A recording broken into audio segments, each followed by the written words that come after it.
So, dear Eric, how are things going over there? Why the choice to move to Germany, and which differences do you find between the States and Europe when it comes to daily life?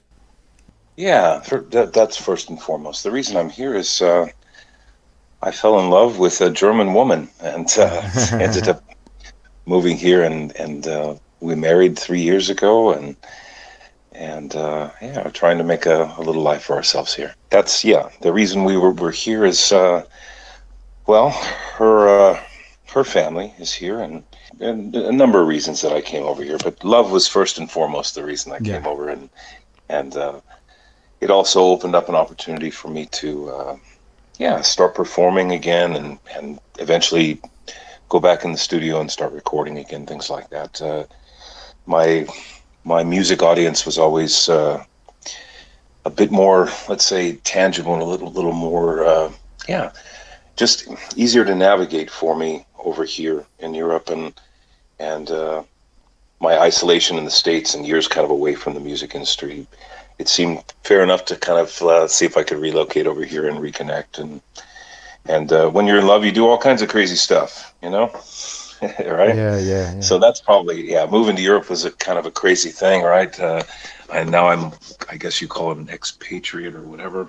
But no, I'm still an American man, and eventually my wife and I will find our way back to the States and live there again. But at this time, um, we're supposed to be here for some reason, you know? So you find it easier to work with music around here? You know what? I do. I don't know. I just feel a bit more connected to the, I guess, whatever's left of the scene, whether you call it the metal scene or kind of Yeah. goth wave scene, prog scene, any scene I was ever kind of connected to. I feel a bit more connected to it over here. It's, you know, the States. The States has been kind of disconnected from metal and things like that for a long time. You know, it's hard to find the scene over there. It's a big place. You know, just a Yeah. little easier to find over here. You know. Yeah, yeah. What can you tell us about the response from both the fans and the press to A Thousand Scars? And are you planning a re-release on CD or vinyl? First of all, thank you for asking. I released. You mean hard copies? Yeah, right. We released an initial pressing in 2020. Yeah. When the record first came out, we did a few hundred copies on CD and on vinyl, and those sold out. And then after some major vinyl delays, you know, I'm sure you're aware of the global vinyl manufacturing delays that have been going on the last Yeah. couple of years. We got caught up in all that and trying to make a second run, a second pressing, a limited pressing of A Thousand Scars, and it finally came out last September. I finally had it in hand, but it took me nearly 2 years of chaos with production companies and manufacturers and delays and so forth. That vinyl thing's a real deal. So yeah, maybe there's another chance for a third edition, a third special edition at some point, and definitely some more CDs at some point. But at the moment, I'm kind of focusing a bit more on other projects. I actually still have, I think I have 5 or 6 copies of A Thousand Scars left. I'm just not advertising it, Uh-huh. but I've got 5 or 6 copies. If people can find their way to my website, they can get a copy of. There's like of that second edition. It's almost sold out, but I think there's like 5 or 6 copies Yeah. here in Europe and like 12 or something like that in the States. Yeah, if there's a few people out there listening to this and want an actual copy on vinyl, a collectible copy, Eric-Clayton.com. Same question for Bowie Decade. Will the fans be able to buy a new edition of this release in the future? Yeah, I sure hope so. Of course, it's available for streaming and for Yeah. download and all of that. But hard copies are rare these days, and I would have loved to manufacture a few thousand copies of this, but there was just a few hundred copies of this manufactured, and it was all done in-house. Everything's been independent, you know. I don't even have management, so it's since I came back and decided to produce music again, it's been even more independent than it was back in the '90s, and that was pretty indie back then.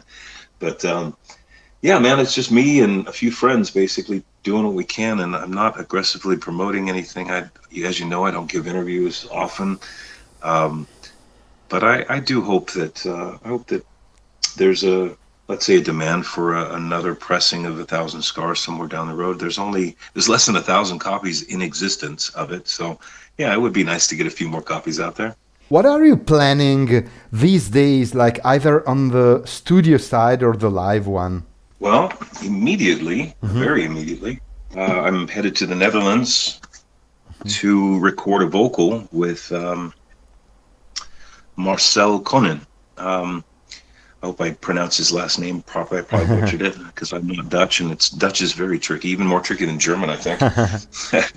but but yeah, Marcel approached me, I guess 6, 7 weeks ago about a collaboration, and so I worked with Marcel on the theater equation with Arion back in 2015, Hmm. and kind of opened the door for me to kind of come. That really was the beginning of my coming back into music, and Marcel and I've just stayed in contact a little bit here and there through Facebook. Nothing, just hey, happy birthday, Merry Christmas, whatever.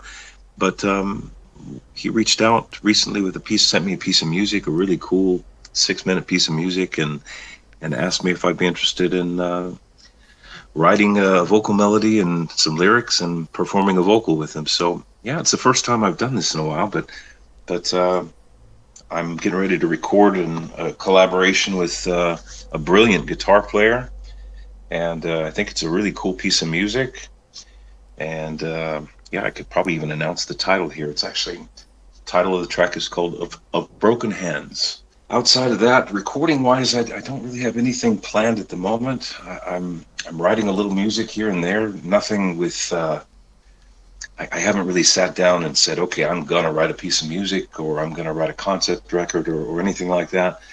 But I've had moments over the last year or so where I just feel a moment of, let's say, inspiration, and I'll sit down at the piano and write 30 seconds here of this, maybe a chord progression or a vocal melody, and sometimes a rhythm, sometimes a bass line. I've had music inside of me, and I'm writing, let's just say passively Yeah, writing when yeah. it comes. And uh, I think if I sit down and I listen to everything that I've accumulated over the last year, I may have enough for, well, let's say the early stages of an album. But Hmm. I'm not quite sure yet about that. But what I can say is my focus hasn't been completely on music. It's been a bit more divided on other things at the moment, and one of them is a documentary film project I'm working on, and we can talk more about that later. But that's really what's dominating most of my time right now. 3 decades have come and gone since your debut album's release. What do you recall about the days of Savior Machine's first 2 albums, both good and bad things, about living and making music in the early 90s? Very different era. Absolutely. Yeah, that's a very relevant question to what I'm working on right now Mm. because, well, I was just telling you, I've been working on a documentary. I've never claimed to be a filmmaker, maybe a frustrated filmmaker. Maybe that's why my music ended up sounding like it did, is I wanted to make movies. Yeah. But my brother Jeff and I, and with the also with Dean Forsyth close in hand, the three of us are kind of involved in a documentary film project about what we went through as Savior Machine in 1993, in particular, 30 years ago. Um, our first album was released in a select number of what they call Christian record or book or record stores. They were slash Christian bookstores that also carried Christian rock music and some of the early Christian rock music and stuff like that. And Yeah. our first album was initially released on a Southern California Christian label, uh, Intense Records, Frontline Records, and anybody that has a copy from 1993 will see the Frontline logo on that. Yeah, that's directly connected to what I'm working on right now. Is this story of Savior Machine and the United States Christian music industry. and how we had a little bit of a violent meeting in 1993, I guess you could call it. Um, it was just, it's a big story, man. It's something that I could only begin to scratch the surface of in an interview, and that's why I definitely am making a film about it, because it's just, it's almost incomprehensible, almost mind blowing for me to try to communicate what happened in an 11-month period between January of 1993 and November of 1993, from the time we signed with the label to producing in the studio and releasing that record into a market that was unprepared for us, and we were very unprepared for it. And it was a recipe for chaos and disaster, and that's kind of what happened. And by the end of the year, oh man, after the record's released, of course, I spent the next 5 or 6 months, through the remainder of the year, basically, spent a lot of time on the phone, speaking with retailers, stores with moms and dads freaking out about, why are you wearing makeup, and what's with the earrings, and what the hell's that thing on your head, and this can't be a Christian band because you're wearing black and you have makeup, and you can't be a Christian band because you have lyrics like this, and it was just one of those things where it was a little too artsy for its time, maybe. It was just a little, you know how it goes when you're doing something that's a little weird or outside of the box, or maybe a little ahead of its time. Sometimes you run into some, collisions, and we as a band, and we as young men, very young men, we just were not prepared for it, and it was a whirlwind. It was crazy what happened within that year. That year inspired the entire narrative for what ended up becoming Savior Machine 2. You asked me about the first two albums, and that's the only way I can bridge it right now in this long sentence, this long soliloquy of mine here, is to say that what happened in 1993, what we went through in 93, trying to put out a record, that first album, and support that first record in the United States Christian music industry, what we went through that year was directly responsible for the narrative of Savior Machine 2, which ended up being recorded in the spring of 1994, but we wrote after Savior Machine 1 had come out. I spent most of the rest of the year, but when I wasn't fielding calls from agents and retailers, or trying to calm down a little old lady who was pissed off that I was wearing something on my head, or something like that, or their kids, or mad at me because their kids wearing eyeliner now, when I wasn't doing that, Jeff and Dean and I and Nathan, who had just entered Savior Machine, were beginning to write music for Savior Machine 2. It was a crazy year that ended up creating a narrative for a pretty cool record that came out a year later. What about the subsequent step, the Legend trilogy? How did you conceive it, and do you think you will be back to work on it? The Legend, man, the Legend thing's a whole, that jumps way ahead in the story. If we go from Savior Machine 1 and 2 and then go to Legend, there's a big leap there, because there's a lot that happens in between, including Live in Deutschland, which is 95. And Legend didn't even start writing Legend until late 95. I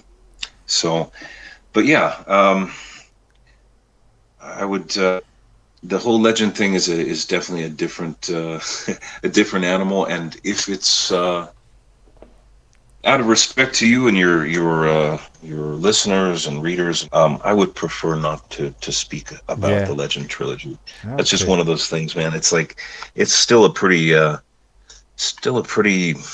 touchy subject with me, man, and it's better off if I just don't talk about it right now. But we can talk about just about anything else, brother, and I'm an open book when it comes to just about anything else, man. Which is the current status of Savior Machine?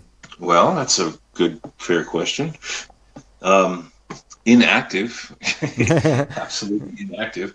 In that respect, I mean, I would just say this, that Dean and Jeff and I have been in contact more frequently over the last year, and yeah, we're talking about some things. We're spending some more time together. We're all kind of nostalgic. We're all nostalgic right now. I mean, Yeah. we're all in our 50s, now, and I'm going to be 56. Dean's 54. My brother's 52, and so we're at that age where you something like, wow, like I think what happened is collectively, even though we hadn't really been discussing it, I think that the fact that 30 years had gone by, and well, to be completely humble and honest about it, the fact that you and I are even talking about a record that I made 30 years ago is pretty mind blowing to me. Yeah. Um, it's it's something, as a young artist, you imagine, wow, maybe I'll make a record that people care about 10 years from now or 20 years from now, maybe even 30 years from now. But I mean, that's a pipe dream for a kid when you do something like that, to actually be even in this capacity, even in such a limited capacity. It's not like we're talking about, Saving Machine never had any sort of commercial success. I mean, the I guess the most popular we ever got on that kind of level would have been the late 90s when we were selling 250,000 records, but it's a short little window before the world and the music world changed very, very quickly, Yeah. you know. And yeah, man, I mean, looking back now, the fact that Saving Machine 1 in particular is uh, is such a beloved record with so many people, and showing up on kind of so many classic album lists and stuff like that. I guess, yeah, that's a really it's an honor to see it. It's humbling, and yeah, it's like I said, it's mind blowing that you and I are even.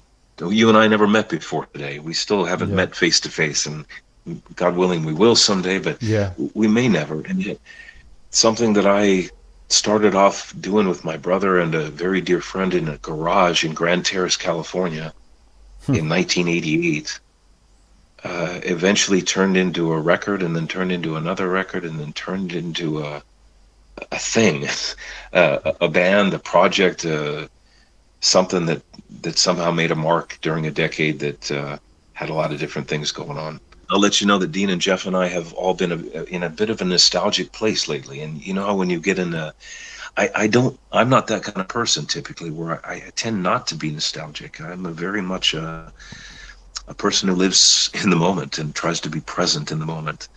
But nostalgia is one of those things that, yeah, it can sneak up on you, especially as you get older. And it's something that Dean and Jeff and I are feeling right now. And so when you ask me about the status of Saving Machine, all I can say is that there's some sort of heartbeat. Some sort of something going on, and we'll just see where it goes. I'm just happy that Dean and Jeff and I are let's say maintaining a closeness that we Yeah. haven't always maintained over the last 20 years or so. Which are your main inspirations as a singer, as a musician, and your favorite musical acts apart from Bowie, of course?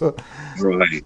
Yeah, that's one of those questions that if you would have asked me this 30 years ago, I'd have a handful of, I could say Jim Morrison, The Yeah. Doors. Of course, The Doors are a major part of my, I guess, what became Eric Clayton's style and thing. Jim Morrison was a big influence on some of the more crooner style stuff that I do, Yeah. and love the Doors, of course, and I'm a big Black Sabbath fan, and I like a lot of early Zeppelin, even mid-lead. Yeah, I like all Zeppelin pretty much. I'm a hard rock guy, man. I mean, I'm a huge Jimi Hendrix fan. I I find myself, the things that I loved 30 years ago, I still love today. Yeah. But I've also grown let's say I've developed a great appreciation for a number of artists along the way, and too many to list. But obviously, there's another one I have to throw in there. A couple of them. I'd say U2 was Yeah. let's say profoundly influential in the spirit of Saving Machine and the, let's say, direction of Saving Machine, and the idea that four guys could stand on stage with a message and blow people's minds. And yeah, that. I still think Bono might have been the first what you call emo vocalist. Like what they call emo type of singing. You know, um, but yeah, I mean, I definitely would say that if you take a little bit of Morrison and Bowie and Leonard Cohen and put a little Bono in there and I don't know, maybe a couple other cats that I'm missing, but Frank Sinatra maybe. Yeah. I don't know, but as I get older, of course, my voice has gotten deeper and rounder and fuller, and so this baritone that I've always had has become really kind of my thing as I get older, and it's much easier for me to sing like, let's say, Leonard Cohen today than it would be to sing like Bruce Dickinson. As far as musical influences, Savior Machine, I think if you take David Bowie, Black Sabbath, The Doors, uh, God, pepper in a little early Genesis, and man, there's so much stuff. It's like when someone asks you, what kind of dog is that? It's like, well, that dog has about 50 different things in it. I guess we were just fortunate enough to put it together in a way that it felt original. Before giving like one final message and greeting to your Italian fans, do you have any Italy-related memories in your life? Oh man, brother, sadly, I've never been to Italy. Hmm. I've been to Greece 2 times, Hmm. and I've been living here in Europe for a few years, but I still have never actually technically stepped on Italian soil. And I know there were a few times back in the 90s where an Italian gig almost happened, No. but never happened. Let's say, as far as I know that I've got I think it's a small but loyal fan base in Italy, and I think because Savior Machine was never, let's say, never able to perform there, I think that was detrimental. We performed in Greece in '98, and to this day, I have such a huge and loyal following in Greece from just 2 performances back in those days, and I think if I would have had a chance to perform in Italy back in the '90s, it would have been a game changer, and Yeah. probably you and I would probably be talking about a little bit bigger band in Italy. But it's not too late. Maybe there's here. You asked me what I want to say to my Italian fans. Yeah. Here's what I'll say: find a way to get me to Italy. I want to come perform for you. I want to sing for you. Thank you, and God bless you for all these years of support, and especially when I disappear for 5 years at a time, and I don't make it easy to follow my career sometimes. But I really appreciate the support for A Thousand Scars. I know because I filled every order myself, because I packaged every vinyl that I sent. I know I sent at least 30 copies to Italy over the course of the last year. And so, and I just want to thank those people personally for their support of the album. And I do hope I get a chance to make it more available to people. But yeah, most important, I really do want to perform there. I want to see Italy. I'd like to spend some time there and spend some time with the people. And I have Italian blood in my family. My grandma, my father's mom, her maiden name was Adamo. Oh. And yeah, it came from an Italian family, Italian Irish of all things. So yeah, I I would definitely love to, and of course, just my love of architecture and art and history and yeah, the romantics, all of it. I'm a huge romantic, so me coming to Italy is it's one of those things that has to happen eventually.